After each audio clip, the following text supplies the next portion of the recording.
Boundaries. You've probably heard of them. You also probably have some misconceptions about them. While they're critical to our well-being, they're also really challenging. Both Alina and I are huge advocates for boundaries, and in today's episode, we're going to dive into the different types of boundaries, how you can communicate them effectively, and some of our very own experiences with setting boundaries in our everyday lives. Welcome to Tell Me More and Then Some. I'm Alina. And I'm Angeline. Join us as we dive deep into the topics that fuel our conscious evolution and keep us learning as students of life. We invite you to come along and share the ride. We hope you're empowered to learn and grow into the best and most authentic version of yourself. We're so happy you're here. Let's go.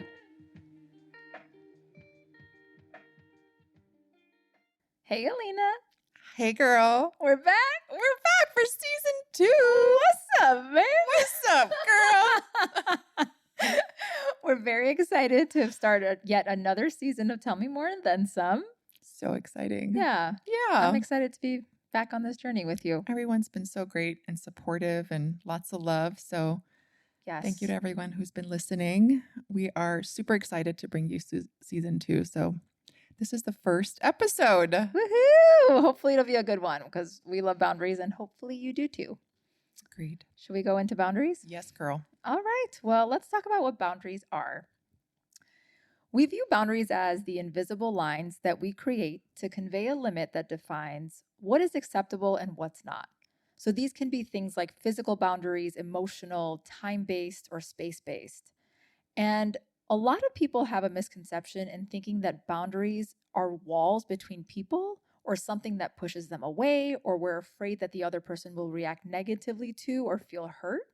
But in reality, they're guideposts to help us give and receive love and care in a way that feels good and healthy. And, that looks different from person to person.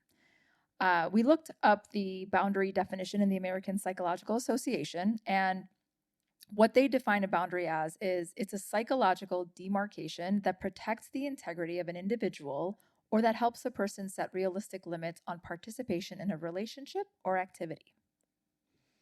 Yeah, and like Angeline said, contrary to popular belief, boundaries strengthen relationships. So setting boundaries has many benefits, and some of them include letting others know what is and is not acceptable. They create clear guidelines for how you want to be treated. They honor your needs and your wants. They avoid burnout, stress, and anxiety. They prevent financial and emotional burdens. They build trust, safety, and respect in relationships. And they create strong and healthy relationships in general.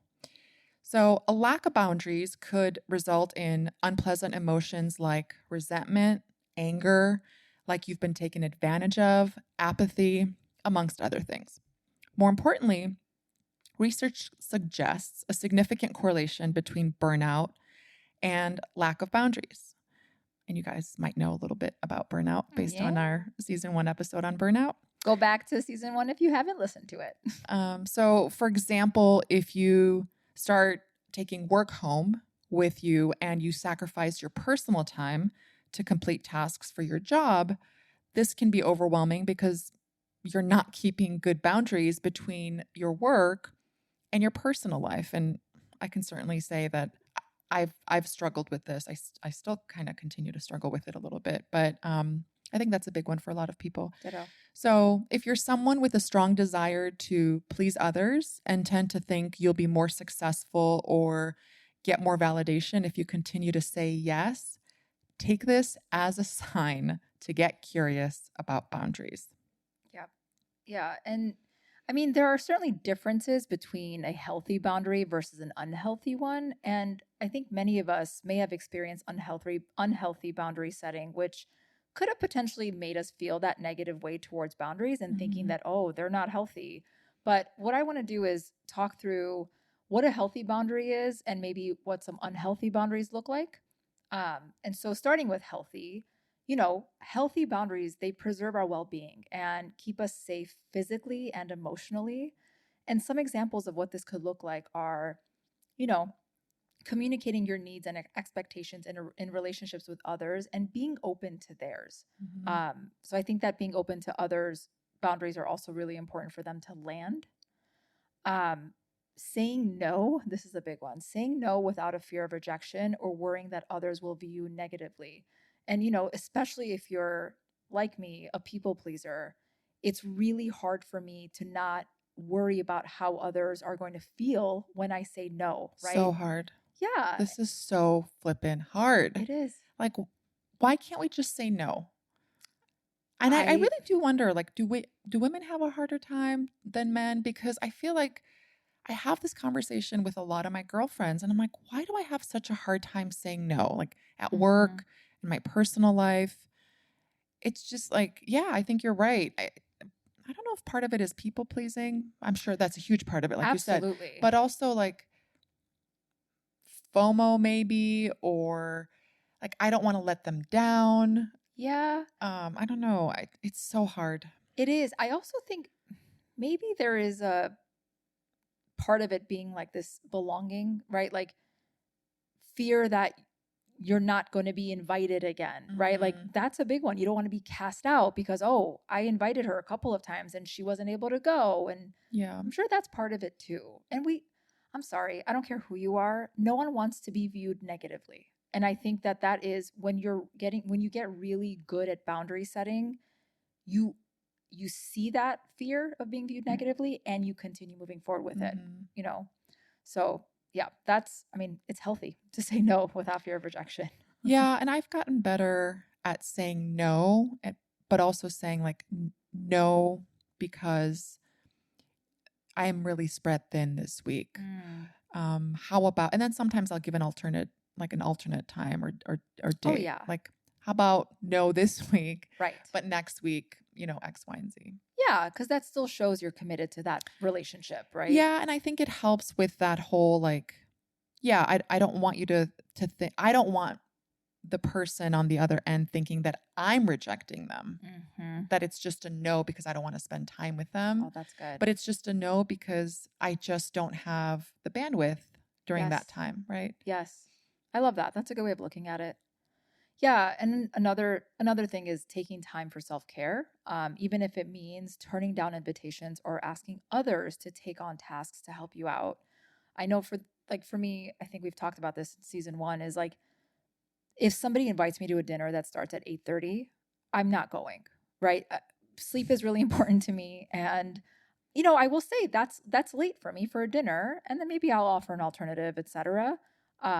But that is a big boundary for me and I used to be a little more not flexible. I don't know what the word is. I used to not adhere to my boundary as much because I wanted to be included and involved. Well, But you'd put yourself and your needs on the back burner correct. to accommodate others.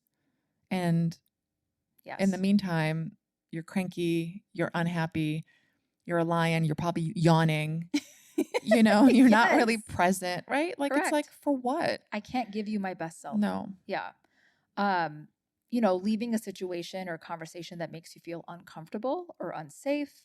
Uh, I think a big one is getting your sense of self from within and having a vibrant life based on your personal beliefs and preferences and not relying on others to fill you up or dictate your interests or validate you. I know when I was younger, I didn't really know where I stood on certain things. And if there was somebody that I, looked up to or respected, and they would say, this is wrong or this is right, I'd be a chameleon. I'm like, oh yeah, I see your point. So just really working on that and saying like, what do I believe? What do I think is really important. Hmm. And the more obvious one is not allowing others to disrespect you in the way that they speak to you or the way that they touch you. Those are some examples of healthy Yeah, boundaries. they're good ones. So let's talk about some unhealthy Mm-hmm. boundaries in relationships. So those that are too rigid, too loose, or harm your or another's emotional well-being. And some examples are a friend tells you that if you were a good friend, you would always say yes to meeting up with them, Mm-hmm. right? Um, or they'd make you feel guilty, things of that nature. Yep. Or a romantic partner asks you to change your beliefs and interests to be more like theirs. Mm-hmm. I certainly have some examples of that one. An abusive partner tells you to be available at all times just in case they want to spend time with you.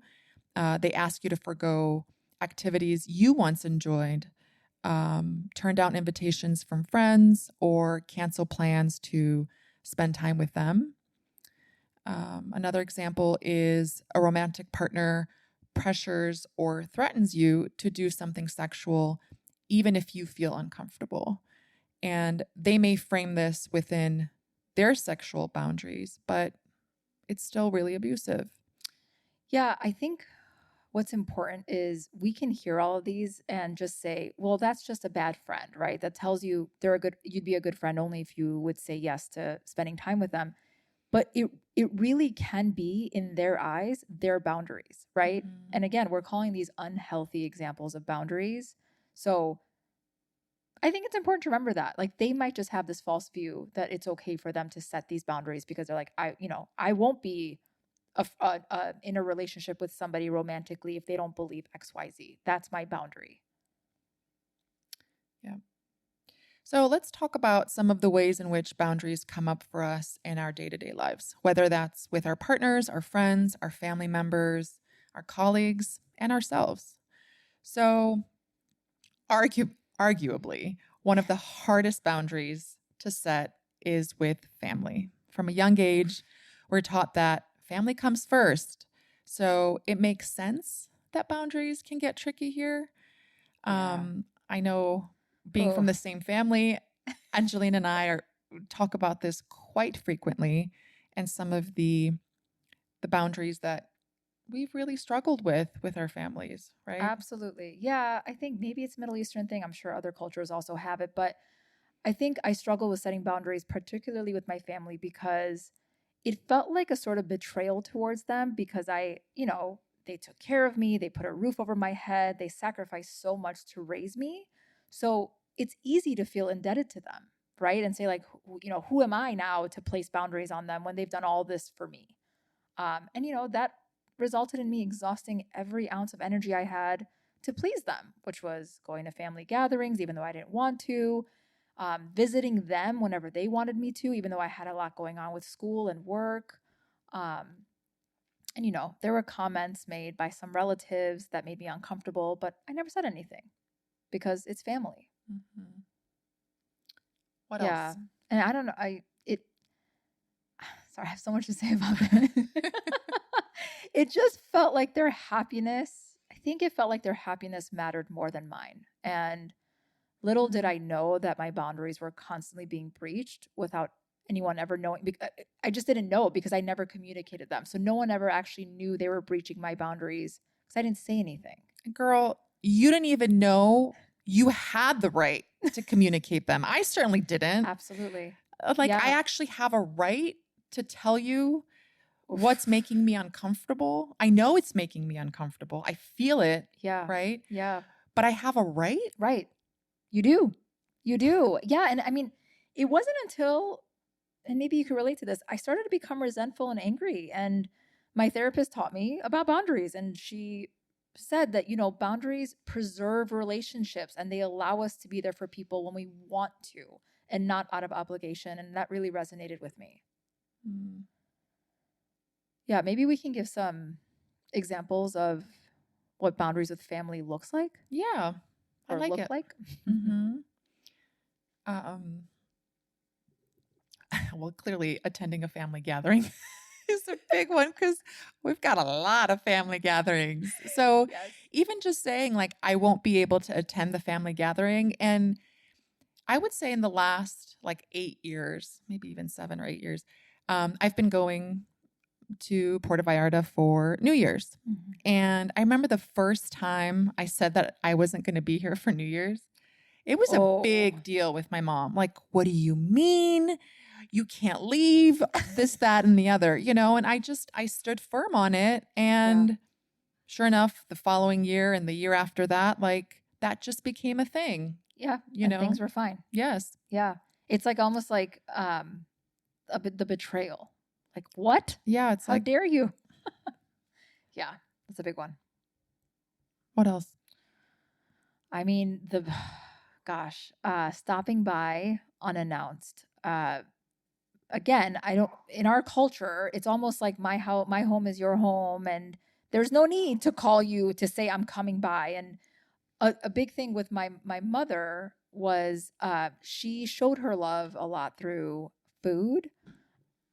And when I was living in the city and they were in the suburbs, she would just make my favorite dish and would just show up. My dad would call and say, "We're downstairs, what are you doing?" So, telling them that I'm not okay with them stopping by unannounced and checking with me before stopping by is what I need, because I'm an adult. I have a life, I have a job, I have friends, I have relationships. It's just not something that really resonated with them. They didn't understand what that was, which blows my mind. You're like, I'm making out with someone right now. Oh gosh, yes. That's right. That could have been happening too. Like, what if you're just I know. I won't give you a visual. No, please don't. Please don't. But yeah, are there others that you can think of for family boundaries? I really struggled with comments around like my weight and my body. Um, and just, I don't know, it's like they just took the fact that they thought it was okay to make comments about my body as soon as they saw me, right? Like, oh, you've gained weight, you've Yep. lost weight. Oh, look at your hips. Oh, look at that. Like, it was just like no big deal. And I still see them do it today to one another. I definitely voiced it to a couple of family members, like, it makes me really uncomfortable when you mention my weight or my body, or it's the first thing that you mention. Good for you. It's something about my physical appearance. It's not okay, and it makes me really uncomfortable, right? Yes. And it stopped, luckily, after that, but they still do it with one another. I'm like, okay. Oh yeah. I still hear it to this day. Yeah. But hey, good for you. Thank you. That's great. How about some boundaries in friendships? Oh, this is going to be a good one. I've definitely learned a lot from my friends, and I think we've learned a lot from one another around boundaries. And I think friendships that aren't handled with appropriate communication of boundaries often lead to resentment, since the relationship has put us in the uncomfortable position of constantly giving more than we receive. Yeah. And boundaries help to filter who loves us with condition versus unconditionally. Yeah. Oh, I love that. Yes. And when we speak up and our friends honor what is important to us, even if they don't fully understand, they are showing us their willingness to truly invest in the relationship. So we show our love within a friend group by allowing each person to fully be themselves. And that's where boundaries come in. Can you think of any examples of boundaries with friendships? Yeah. I think one that comes to mind for me during COVID, the pandemic. The pandemic started a year after my mother passed, and my dad is still around. And, I was very strict with how much exposure I was getting. And so was my sister, because we still spent time with our dad. And there was a friend of mine, she didn't have much family around in Chicago, and she'd constantly ask me to spend time with her or to go to a bar. And we did Zoom hangouts a lot. And I thought that was great. I thought that was fine. And it wasn't until maybe a month or two into us doing that where I continued saying no to, seeing her in person, that I just stopped hearing from her. And I I don't have any closure on that one, but I wasn't going to abandon what I needed to make me feel good and safe for my family. So that was one that it was hard. It sucks, you know. So that's one that comes to mind. I have many, I'm sure, that are going to pop up, but for now, that's one that I remember. I I'd like for us to maybe go through some examples of what this sounds like. Like, what would you actually say, right? So, um, I think of like, I'm really looking forward to our catch up tomorrow, but would prefer to keep work out of the conversation, right? So, like, I've done this. I did this with Pete. Hi, Pete. Um, Hi, Pete. it got to a point where we were both like getting on the phone, and then for the first 20 minutes, it was just like work, work, work, work, work. And I was like, does work not have enough of our time? Like, are the 50, 60, 70 hours that we're already working not enough that the few hours that we have in the evening to catch up with one another, Yeah. that we're going to spend that time talking about work? Right. Like, let's stop doing that. Let's not be those friends where that's all we can talk about. Yeah. And so it's funny because it took a couple of other like calls with one another, and he'd be like, "Oh, not talking about work, not doing it," you know. Nice. And I don't know, it's nice. And like, and I assume that your conversation you guys are so dynamic, right? You have so much more to talk about. And more interesting things to talk Obviously, about. yes. You know, Good so for you. That's great. Let's talk about that next trip we're gonna take, or Yeah. you know, your family or your health or whatever. Another example can be, I don't feel comfortable talking about people behind their backs.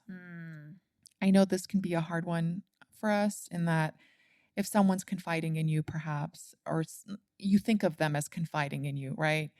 And so you don't want for them to maybe feel bad about talking about someone behind their backs, but it can be really uncomfortable. I know for me, I get really uncomfortable with this. And so I feel the need to shut it down immediately, because if you don't shut it down, guess what? You're going to be that person that they're going to come to every single time they want to talk shit about somebody, because that's what they're doing. Right. And I have no problem saying, you know, I don't like this conversation. I'd rather not talk about that person. Yeah. If that's okay. And I feel like there's a difference between, for example, me coming to you and say, hey, I'm having a hard situation with a friend and I would love your input, versus just talking shit behind people's backs. Well said. Yes, that's a great point. It's also a red flag. Yes. I know, because I'm like, I know you're talking shit about me. Yes. For sure. But no, you make a really good point in that, like, I have done that where I'll go to a friend and I'll be like, hey, since we both know someone so well, Yep. I'm having this difficult thing happen and I'd really love your feedback. Right. That's different. Absolutely different. So great call out. Thanks. What's another example of something that we can say? I think one, let's see. So, you know, part of friendship is being there for one another, like in a emotional capacity and supporting others. And I think, you know, there was a time my mom was sick for a long time. I think I may have mentioned that before. And a friend of mine that historically has relied on me a lot to help her with any struggles she had emotionally, etc. And sometimes you just don't have the capacity. And so something I told her was something around the lines of like, you know, I am struggling right now with my own mental health given everything going on. So I really don't have the capacity to be your primary friend support system. And it's hard because I derive a lot of my value from being there for my friends. And so I'm proud of myself, A, for stating that, and B, for her in receiving it. You know, she didn't realize that because I don't very often say that to others. I typically just, I'm a good listener. And that really helped me in a time that, and also it actually turned it around for her to support me and ask what she can do to be there for me. So that was a big one. And you have the right. You do have the right. Yeah. Another one is, I'll stop by the party, but I'll only stay, or I can only stay. I do use this one like quite often, especially if I'm I'm just tired, but I still want to be present and I still want to show up to a gathering or something. Yeah. Um, you just tell them like, hey, I'm going to come by, but I have to leave at this time. And I don't know. I've never had a friend be like, no. I was just going to ask like, you, how did that that's land? it's never landed poorly Great. because, again, I think I have friendships where they respect me and they respect my boundaries. Yes. But also, like, you're telling them, and they're like, if anything, they're like, thank you. They should, right? If they're not saying thank you for telling me, then I don't know. Red flag. Yeah, examine that one. But one that I Yeah. really, really love, and we've talked about this, is telling a friend, like, I was a little, it's a hard one. This is a hard one, I think, in general, but I was a little upset when you didn't show up to something, for example. I would really appreciate it if you could let me know the next time so that I don't expect you. Yeah. Or if they show up like after dinner and you were expecting them to come to dinner, for example. Without communicating. Without communicating. Yeah. And I think everyone who knows me knows that I'm always running late. But I would never do that where I actually tell you I'm going to show up for dinner and then not show up and show up at the latter, end of the party where people are getting ready to leave. Like I wouldn't do that. So it's also just a sign of respect, right? But sometimes people don't realize the impact it has. So talking about it, important. Shall we move on to the next group of people? Yeah. So romantic relationships. And we all know they're difficult. And it's whether, I don't care if you've been with your partner for 6 months or married for 10 years, poor boundaries in relationships create dependency and unhappy couples. And I've noticed and observed that the most healthy and fulfilling relationships are a result of the two people having really healthy boundaries. And again, a lot of times we think that boundaries push our partner away, or we're afraid that they're going to react negatively, or they're going to feel hurt. But I can say from personal experience that having boundaries with my partner has brought us closer together because it really has forced us to have this open communication. And so some examples of boundaries in relationships could be, my favorite one is I need time to myself tonight. One thing that's nice about this one is, why are you laughing? I'm sorry. I just had a flashback. Of what? Oh my God. You Tell me, know? please. I was dating this guy and I would literally be in the bathroom in the morning putting my makeup on or using the loo. And he would just open the door, come in and be like, hey, what are you doing? Oh, hell no. What's going on? I'm taking a shit. Like, what? Or I'm putting my makeup on and he would just stand there and be like, what are you doing? Where are you going? What's happening? And I'm like, why are you here? And I mean, part of it was I'm an introvert and he was a big time extrovert. And so he couldn't just be on his own in my apartment. Sorry, that's a tough one. That just made me think of that. And I would literally, I got to a point where I was like, you need to give me my bathroom time. Yes. Like, you need to give me my pee time, my poop time, my put my makeup on time. Like, I'd be brushing my teeth and he'd be like, hey, can I brush my teeth with you? No. How did it land when you would say things like that to him? Did he get it? I mean, maybe not because he's not around. He ain't around anymore.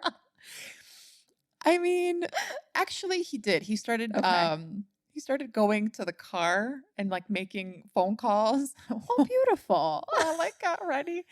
But it's just funny. It makes me think of that. Sorry. Yeah, no, I mean, that really brings up a good point about the introvert extrovert thing. Cause I could see the tension if you're in a relationship with somebody that's the opposite of your energy type or personality type. Yeah, I'm grateful that both Andrew and I are introverts. So I don't get met with a lot of resistance when I just say I need time to myself. So go upstairs and I have the living room. But yeah, some other examples in relationships are, I'm not comfortable sharing that part of our relationship with others. There might be something you want to keep private between the two of you. Um, asking them not to be on their phone when you're having dinner together. One thing that I've struggled with is sometimes I'm asked for mental capacity and support when I'm not in a place to give it. So I've been practicing with Andrew in terms of like him coming downstairs and asking, do you have the capacity for me to vent about something? Mm, And so I really appreciate him doing that more I and love more. that. Yeah, because I just can't get bulldozed when I don't have the capacity. Um, and then what else? I think, when there's arguments that are brewing, I could say things like, I'm not willing to argue. Let's talk about this when we both have had a beat and we've calmed down. Mm. Um, or, there's just no, Period. period. Just no. So that is a boundary. Yeah, I mean, yeah. Or even saying like, "Hey, I appreciate you trying to help, but I I just need you to listen right Oh, now." You know? yes. I did that with you the other day, didn't I? Where I was like, Oh, yeah. "Hey, I'm feeling a certain way about something. It's really like top of mind for me, Mhm. and I don't want you to make me feel better. I don't want you to say that you disagree with me. I don't want you to say anything. I just need not vent. I just need to express myself right now. Yeah. And if you would just listen to me, I'd really appreciate that. Is that okay?" And you were like, "Go for it." And I said my piece, and it was about me. It was about, the way that I was feeling about a certain situation Mhm. that had nothing to do with you, but I just needed an ear. I just needed Absolutely. someone to listen. And when I was done, you just looked at me and you didn't say anything. Yeah.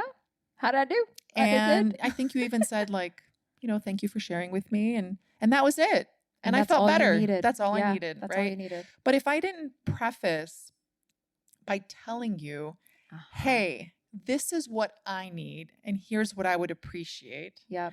then I'm not setting you up, right? I'm Absolutely not setting not. you up properly. Right. And then if I do get annoyed Right. because I didn't want you to give me your opinion and I didn't want you to make me feel better about the situation, now I'm pissed Yes. because I'm like, can't you just, I can see a fight coming from that, right? Where it's Absolutely. like, Absolutely. I don't need you to fix this. I don't need you to, tell me whatever, Right.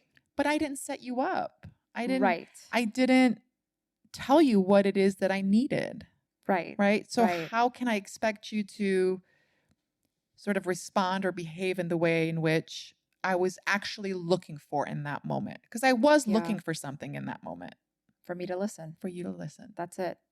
And it's hard when, we don't like to see our loved ones suffering. And it's relevant for us too. And my natural inclination would have been to say, I don't see it that way, Mhm. because I would want to make you feel better. I mean, I could have also been telling the truth, but you telling me what you needed made it so much easier for me to show up for you in the way that you did need. Mhm. So Or thank you for even doing that. saying, "Yeah, thank you." And even saying like, "Do you want me to respond Uh huh. or do you want me to just listen?" Yes. Oh, yes. Right? Because and again, I'm guilty of this too, where when somebody does say something to me, yeah, but I love you, so I want to fix it. And, Yeah, I don't want you to hurt and all the of things. course. But maybe just taking a step back and asking that question, right? Yes. Do you want me to just listen or would you like my feedback? Yes. Oh, yes, girl. That's great. Okay. The next place is work. And, we mentioned in our burnout episode in season 1, burnout is at an all time high. And a lot of it is because of our workload. And, you know, as you become more comfortable with setting boundaries in general, try to observe how your workplace reacts. So if they don't react positively to boundaries, and we'll talk about what that could look like, that is giving you a sign that you might be in an unhealthy work environment. Because I think to live without boundaries is to live without the respect that you deserve. So, how do we do this? Before setting boundaries at work, because again, it's a very delicate area, Mhm. you need to define your priorities, right? So, for example, you might have gone from being child free to raising twins in the span of a year, or maybe you're finding yourself caring for an aging parent. Um, then, once you determine your priorities, think about what your limits are. And one thing that's helpful that I've read somewhere is to label your boundaries as hard or soft. Hard boundaries being the ones that you refuse to compromise on, and soft boundaries being the flexible, quote unquote, nice to have ones.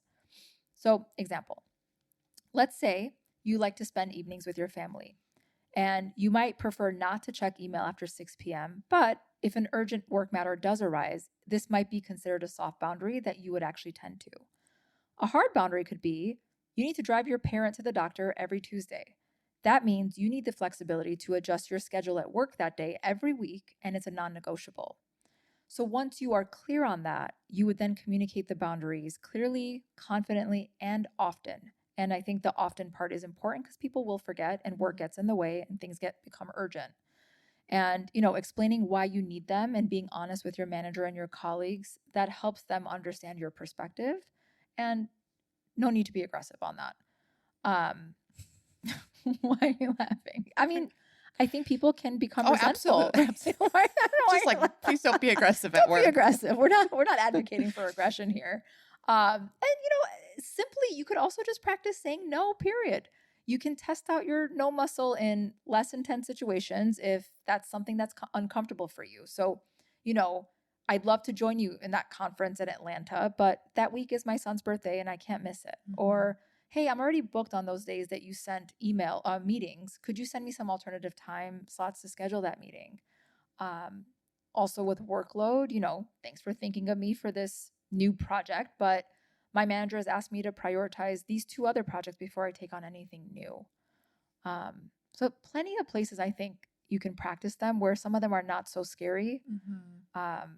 And then again, if you are in a healthy work environment, which I'm grateful that I am, I have been able to have hard boundaries when things are going on that are priorities for me outside of work. And it's been respected. Yeah. And my therapy is one of them. I have an hour blocked 1 day a week, and no one schedules over that because they know it's my therapy. And that's Yeah. important. Yeah, I mean, I think if you are in a work environment where it is unhealthy, it really is up to you to sort of set those boundaries with your manager, with your team, with Yeah. your colleagues. I mean, some examples that come to mind are like we use instant messenger at work, and I'll have some colleagues. What? Sorry. Slack? Instant messenger? Is What that are what we it's on? called? AOL? I know. Or what is it called? IM. Yeah. Yeah, instant message. Yeah, we have like an instant messaging app called Girl, Teams. whatever. Sorry. IM. I am. Teams. Sure. Yeah. What do you call it?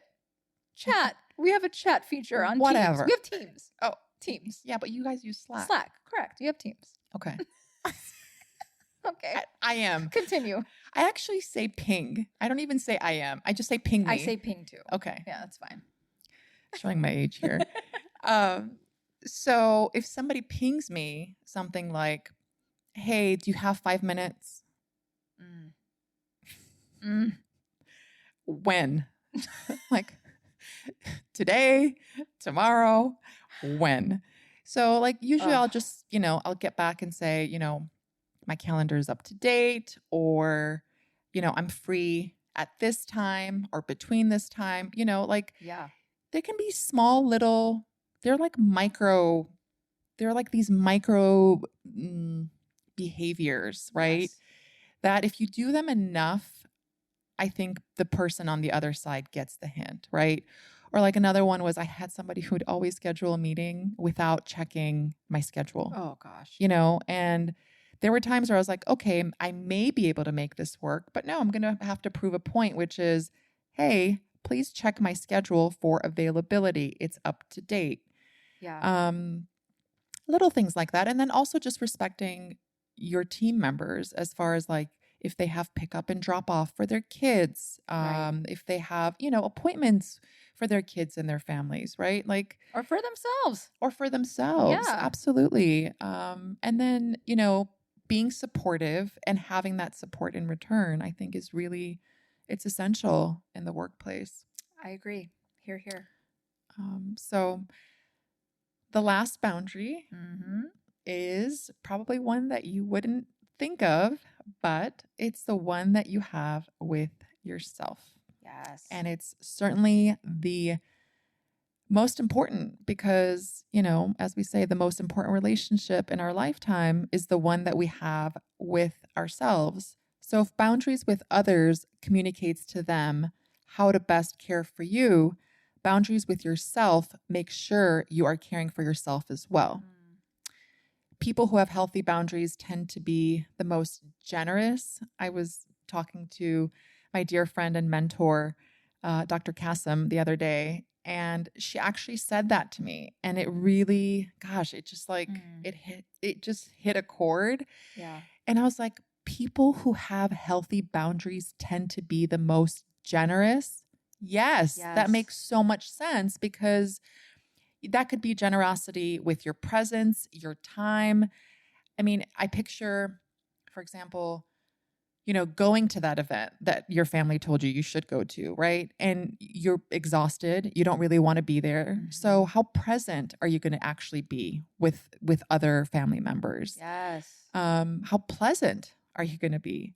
Or let's say you're having a rough week and a friend wants to get together and you're like, this is a really hard week for me. Can we look at so and so date?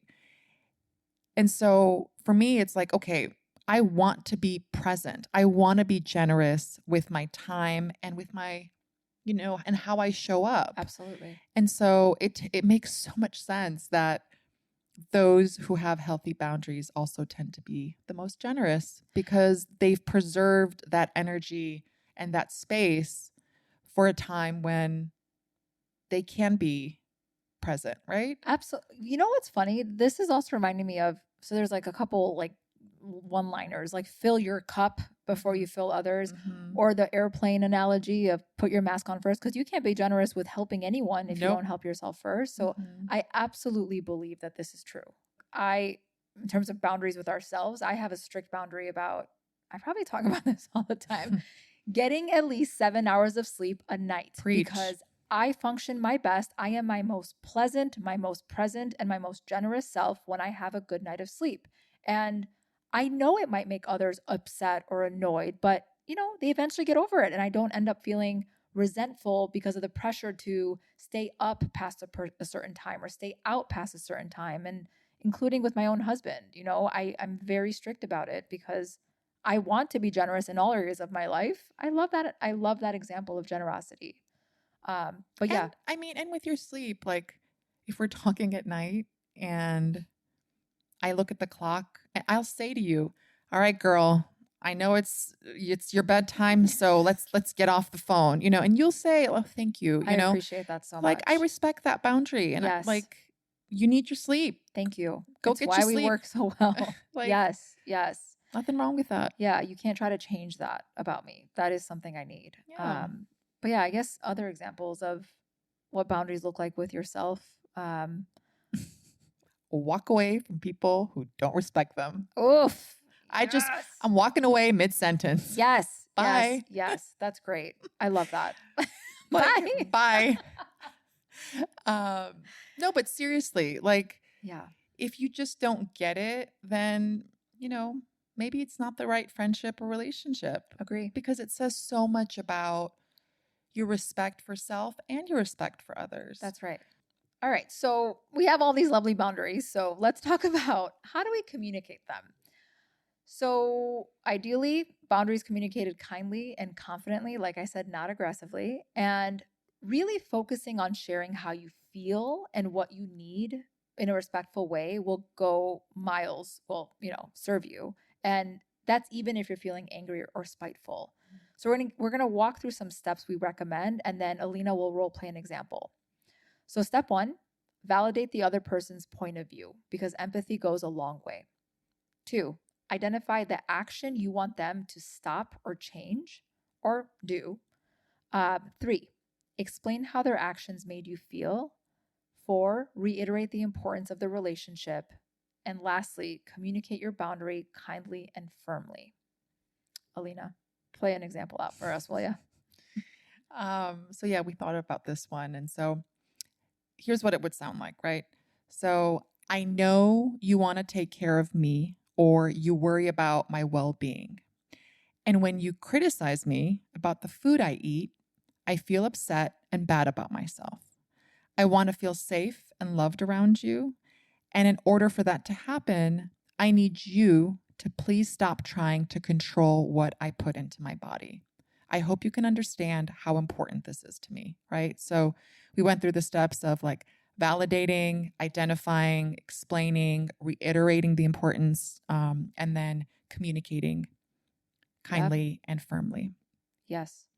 And, that was perfect example. And I think what's important is once you have spoken your truth or your boundary, it's really important to step back and listen. And it might seem obvious, but so often we listen to respond as opposed to listening to understand. And without understanding the other person, your communication of your boundary is going to fall flat. So hear them out, hear them after you tell them how you feel, because they might not know, right? And have the conversation after that. But I think you did a great job in communicating that. Listen, man. We don't listen enough. Yeah, that's such a big one. Is just actually stop and listen. Yes. Yes, that's huge.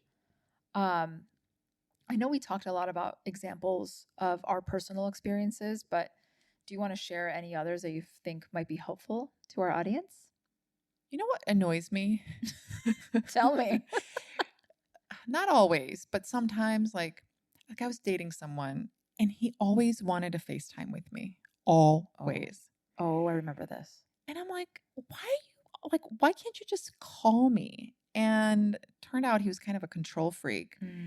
And I would even say to him, like, hey, like, I'm just waking up. I'm not looking my best or feeling my best. Like, right.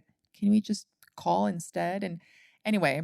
Wait, and no heads up, right? No heads up. Just a casual FaceTime. Just a casual FaceTime. And again, it's not to say that like I don't have casual FaceTimes with people. Yeah. But the fact that it was all the time and that when I told him how I feel, he didn't care. Nope.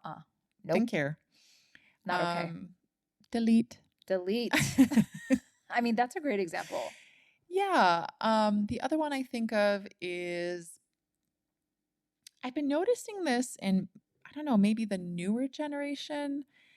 So I feel like we grew up in a time where, I mean, you're obviously a decade younger, but I know I've done this. I certainly hear my friends do this where we'll enter a room and we're meeting someone and we'll say something like, I'm a hugger, so I'm going to give you a hug. Oh, I do that.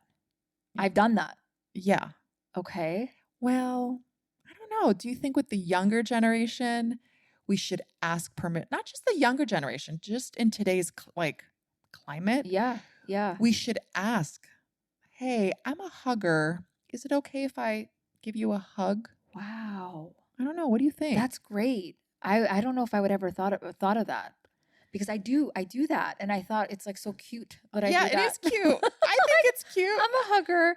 But you're right. That's a physical boundary that you could be breaching if somebody's not comfortable being touched by you, especially if they don't know you. Especially at I don't know, maybe at work, depending on what your work environment is like. But I definitely do it and have done it at friends gatherings or, if I met a family member of a friend, yes, I want them to feel this warm welcome. Right. And so I'll be like, I'm a hugger, and I'll just go in. But I think now I need to say, I'm a hugger. Is it okay if I give you a hug? I'm going to experiment with this. Imagine if they're like, no. And they might. And we have to respect that. Exactly. You just say, thanks for letting me know. Exactly. Nice to meet you. Mm-hmm. That's really good. I'm going to keep that in mind. Thank you.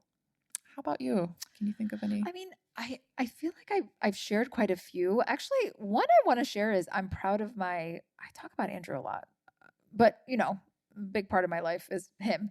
I would say that I'm proud of him because lately he's been establishing a boundary. I mean, I'm kind of a firecracker sometimes, believe it or not. I can raise my voice quite easily, and especially when I get very frustrated or I'm anxious. And there have been times lately where he's like, "No, no, time out." Like anytime I raise my voice, he'll stop me and he'll say like, "Let's not raise our voice." And I remember going to therapy and going in feeling like I'm right. I'm like, "Can you believe that that's what he did?" And she's like, "He was establishing a boundary with you. I'm proud of him." Go, Andrew. Go, Andrew. Go. I'm very happy for you, Andrew. Very happy for you. But Proud it of just you. it threw me for a loop. Proud So of you. yeah. Put her in her place. Okay. Hey, side are you on? But yeah, that's Nothing another but one that love. I never shared earlier. But I do the same thing with him. I don't tolerate the raising of the voice. So And actually, I do remember you saying to me, I was like proud of him. yeah, I was proud of him. Yes, absolutely, because it Mhm. caught me by surprise, and therapy's working. I love that. Awesome.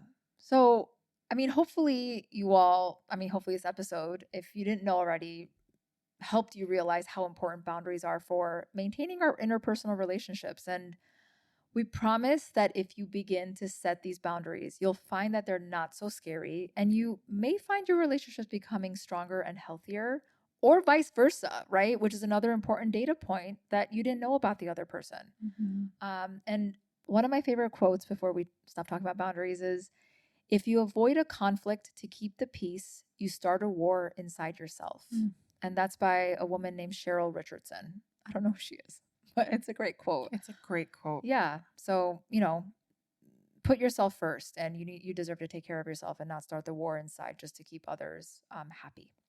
Yeah. I mean, I think it's really hard to do.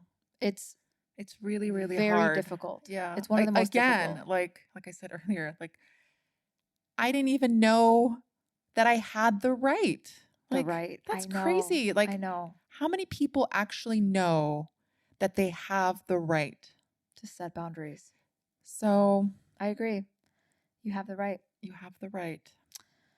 Well, as you know, we like to end our episodes with something that's bringing us joy lately. Me. Oh, you I got got something, it. All girl. right. Share it. This Bose soundbar. Oh my God, I just got it. Okay. And I had this soundbar. I don't really watch much television, but I had this soundbar that I swear I thought I was going deaf or something. Like the sound wasn't very great. And I'm like, why does this sound so bassy? And bassy. Basie. Bassy. You know That's a what I mean? new Like one. bass, made up word. But anyhow, I was like, I think I need a smaller, sleeker, better sounding soundbar. But I got it and it's Bluetooth enabled. Ooh. And I can listen to podcasts on there. I can listen to my music on there. I can watch TV on there. Well, not on there. I can I can watch TV and listen to the wonderful sound that comes through the sound bar. Yeah. Anyway. Oh, I love that. Do you listen to our podcast on there? Hell yeah. You know it. Yeah, Andrew and I have been talking about needing a sound bar because the TV volume is not it. Right? Not like, it. It's not great. No. So I'm going to need to know what it's you like bought. crisp and you can adjust the bass. And you love playing music in your home. So that's a nice way to do that. Lovely. How about you? I just got a candle like light warmer. So here's the thing. And Alina and I have been talking about this lately. I don't know if burning candles is very healthy for our lungs with all the smoke that comes out. And I love candles. I burn them all the time, especially when I'm working. But my sister had this little like cute lamp that's like black and gold and like very aesthetically pleasing that has this heat thing that goes on top of your candle. And I've seen those. It burns it very slowly without smoke, and it's actually very fragrant. Mm. And I can put it on a timer, and it makes your candle, you know how like sometimes it doesn't burn evenly? Mm-hmm. This one burns it perfectly. And it's this cute little like light. It has the perfect amount of light. It's so cozy. I'm so excited to start using it and not have smoke all over the place and my air purifier going nuts anytime I burn a candle. I know. I really have been questioning. I think I told you I'm going to stop burning candles, I think. I know. I just get this like black soot around my like filters. I don't know. I'm gonna try not burning them. And yeah, to your point, it's like, is it really good for our health? Right. Depending on what kind of wax they use, Yeah. depending on what the wig is made out of. So, Yeah, and just in general, like smoke. I don't think mhm. it's good to inhale smoke that much. So, anyway, Cool. bringing me a lot of joy. I love candles, and I'm trying to find out healthier ways to burn them. Loves it. That's all we've got for you today. See you next time on Tell Me More and Then Some. We hope you enjoyed this episode. If you did, please rate and review to help us reach more listeners. To learn more, make sure to follow us on all the socials at More and Then Some Pod. Join us for new episodes every Wednesday on Apple, Spotify, or wherever you listen to podcasts. Until next time, stay curious, learn more, and talk about it.